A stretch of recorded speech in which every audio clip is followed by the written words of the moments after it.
Sahabat usia Mas, kita ketemu lagi ya dengan sesi tentang korupsi. Mengapa korupsi saya mengangkat lagi? Ya, karena korupsi di Indonesia ini bak acara sinetron yang nggak pernah ada habisnya. Episode 1 selesai ganti episode 2, episode 2 selesai ganti episode 3.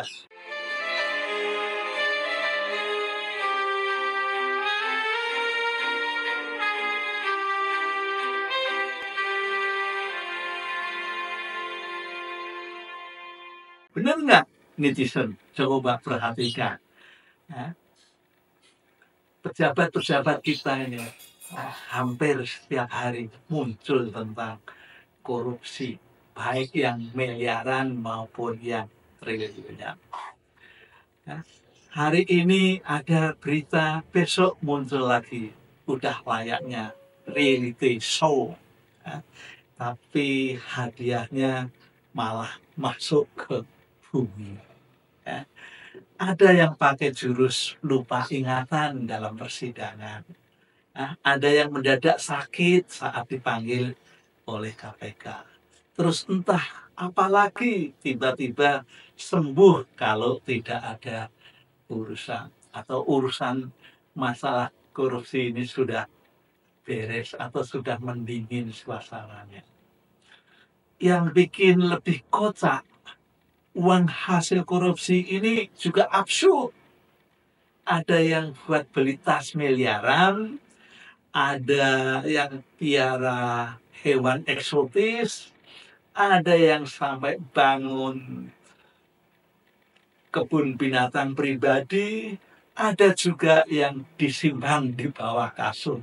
Kayak zaman orang tua saya, kalau punya uang itu di bawah kasur tempatnya, karena memang belum ada bank waktu itu.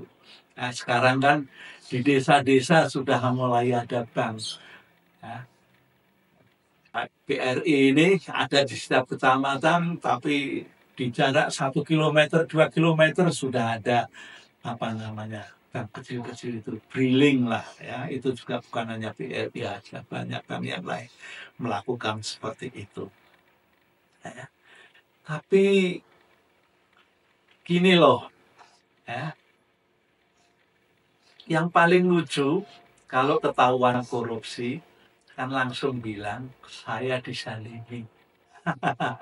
Saya disalimi. Ini settingan. Ya, ini settingan. Jadi disalimi, settingan itu yang sering kita dengar. Ya, kalau nanti settingannya ya kriminalisasi, itu masalah politik yang dikriminalkan. Gitu. Udah kayak sinetron baper.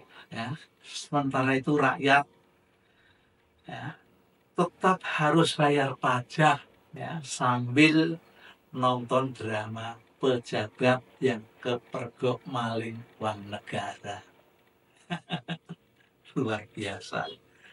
Dan ingat, minggu lalu atau masih di minggu ini pada Senin 10 Maret tahun 2025 ini KPK juga menggeledah rumah mantan gubernur Jawa Barat, rumahnya Pak Ridwan Kamil yang ada di Bandung. Penggeledahan itu terkait dengan penyidikan dugaan korupsi yang terjadi di bank BJB. Nah, gampangnya gitu aja, BJB Bank Jabar Banten. Gitu. Nah,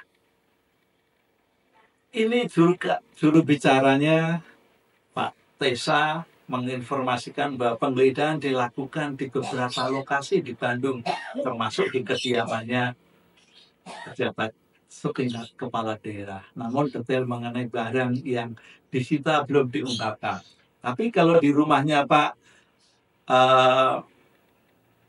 Ridwan Kamil ada dokumen dan ada barang yang dibawa. Apa itu juga belum disampaikan, masih belum dibuka ya di forum terbuka. Ya, baru nanti setelah ada penyidikan baru ada proses itu mungkin baru dibuka.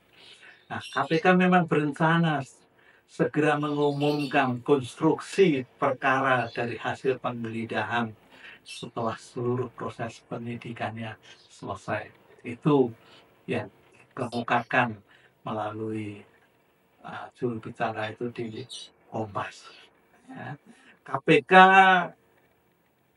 memang saat ini terus-menerus menemukan hal-hal yang berhubungan dengan korupsi. Semoga saja KPK ini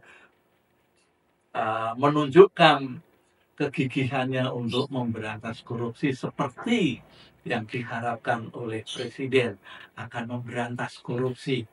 Ya.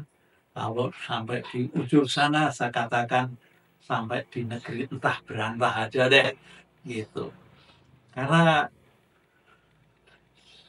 kenapa sih Ridwan Kamil sampai diperiksa, ya, terlibat, padahal dia seorang gubernur. Ya, karena begini, Bank Jabar ini kan sebetulnya bank miliknya pemerintah daerah. Nah, pemerintah daerah ini siapa penguasa pertamanya? Yaitu gubernur. Nah, gubernurlah yang menjadi apa ya, arah dari perkembangan kemajuan dari Bank Jabar Banten ini. Lalu paling banyak apa ya namanya ya,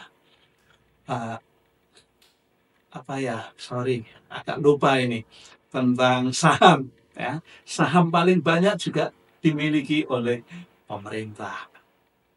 Yang tahu saya kalau BJB yang ada di daerah saya di Cianjur itu uh, uang yang seharusnya dipakai untuk apa ya, corporation apa Pak netizen, ada yang tahu nggak, yang suka dibagi-bagikan ke lembaga-lembaga CRA ya, CRA itu CSR itu juga diambil oleh pemerintah daerah ya. Jadi yang masyarakat kelompok-kelompok LSM ya, yang tujuannya mulia nggak kebagian dari situ.